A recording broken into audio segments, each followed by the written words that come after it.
This is Free Range Digital Design Foundation Modeling, Chapter 14, Lecture number 3. So in Chapter 14 here, we're working with mixed logic. And the previous lecture, we did some analysis problems, and now we're going to do some circuit design problems using mixed logic. And two main tools that we're going to use for circuit design and circuit analysis are equivalent signals and equivalent gates.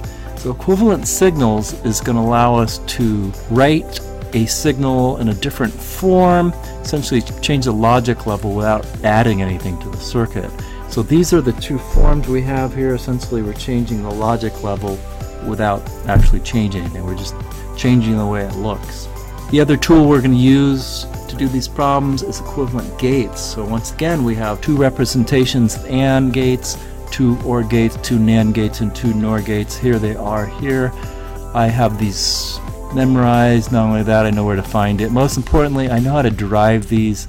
That was the subject of the first lecture. By all means, if you run through that a couple times, you won't need to reference back this chart.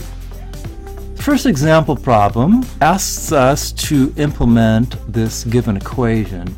And so the problem gives us special parameters. And the parameters are, because we need to know, since it's a mixed logic problem, the logic levels at A, B, C, D, and F. So let's see, A, B inputs and the output are sort of low. So what we have here, I'm going to write this down so I don't forget. A, B. Okay, so this information is given in the problem statement. And I write it down so I don't forget about it. What I see here is some type of sum of products equation. I see that the output's active low. But what I see here is a couple things being AND together, the result of those AND operations being ORed together. So what I see there is an OR gate, and so I'm drawing it. I see the output is active low, and so I'm going to draw that, and the way I'm going to represent that is with a bubble. So here's active low as I've given it, as the problem stated. I've represented that with a bubble, that this gate here is performing an OR function, which is what the problem wanted.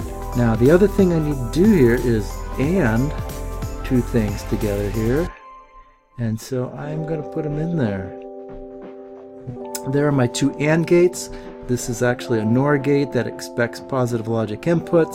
So I'm giving it positive logic inputs because these are AND gates. The output of these AND gates, of course, is positive logic, and I know that because there is no bubble sitting there. I'm mostly done with this problem. Logic levels on the interior match, the logic levels on the outside match what the problem stated. I'm ready to go. I'm just going to write these down, A sub below, and I'm going to take a guess. And I always just take a guess. And the guess I'm taking is it doesn't need an inverter. Some of these are going to need inverters, some are not. As this expects an active high input, so I have A not sub high using equivalent signals. What I see here is A not sub high, and the problem states I need A sub. Obviously, in this one, the only way I'm going to get an A sub high is to put an inverter on this thing. There's my inverter, so this becomes A sub high, and that is what that input to that AND gate expects, so now it's right. So C, I'll put a C. C is high. I'll take a guess on this thing, and C is high. C is high, but okay, it's wrong also. That one needs an inverter also. Once I put an inverter on there, this becomes C not sub high. So I misguessed that one also. So D, I'll take a guess on D. D's coming in positive logic. D sub high, and that one's right. I guessed right on that one. B comes in some negative logic. I'll take a guess here. This is B not sub high.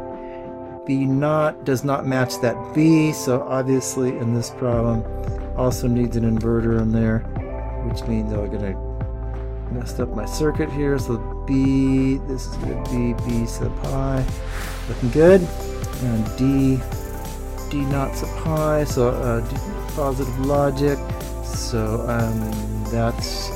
that's a D sub high. I need a D not sub high, so this one needs an inverter also. And this is going to be D not sub high.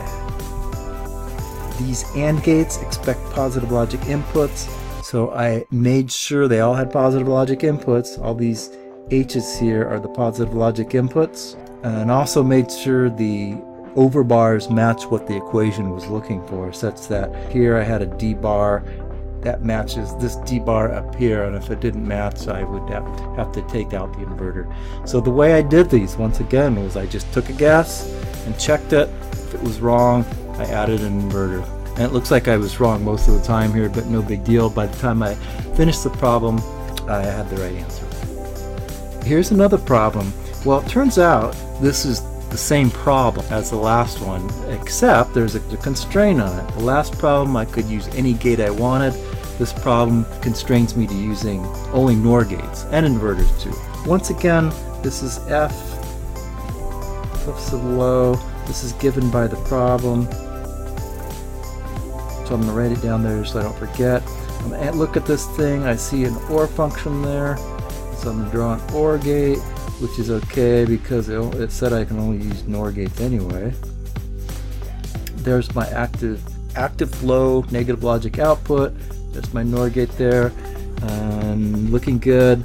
Remember this OR looking gate, I used it because there's an OR looking function there. And similarly, I have to use NOR gates here. Now the last problem we stopped at this and used AND gates, but this problem says use NOR gates. So I need a NOR gate that performs an AND function. Here it is. And there's my NOR gate that performs an AND function. The issue is, difference between this and the last problem is these have negative logic input. So let's do this thing. A sub low, connect it. Looks good. A sub low. I have no overbar here. Everything's good on that one. C comes positive logic signal. I'm going to connect it directly. So this is going to be C naught sub low. That looks good too. The C naught matches this C naught. It's active low, which is what this gate expects. And so we'll do the same trick for D. D sub high. Connect it directly, so this is D naught sub low. Using equivalent signals, D naught sub low does not match this one. There's no overbar on that one, so this one does in fact need an inverter. Once I put that inverter in there, this becomes D sub low, and which is what it's expecting.